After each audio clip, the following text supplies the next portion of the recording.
একটি হারানো বিজ্ঞপ্তি। নবম শ্রেণীর ছাত্র এম রহমান সিয়াম, ১৪, গায়ের রং ফর্সা, বয়স আনুমানিক ১৪ বছর, মুখমণ্ডল লম্বা, উচ্চতা আনুমানিক 5 ফুট 6 ইঞ্চি। তার পরনে ছিল সাদা ও কালো চেক শার্ট ও জিন্সের প্যান্ট। ছেলেটি ধাতিয়াপাড়ার নিজ বাড়ি হতে তাহার নানার বাড়ি শেরপুর সদর থানাধীন হাতিয়াগলা কুসুমহাটি বেড়ানোর কথা বলিয়া বাড়ি থেকে বের হওয়ার পর থেকে আজ অবধি বাড়িতে ফিরে আসে নাই।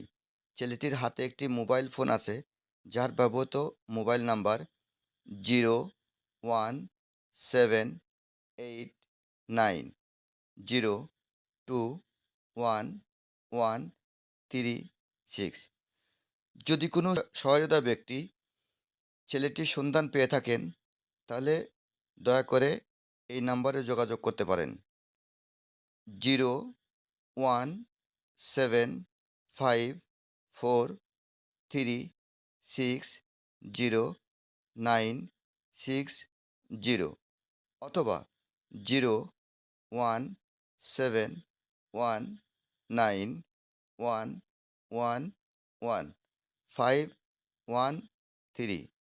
এই মোবাইল নাম্বারটি ছেলের মায়ের।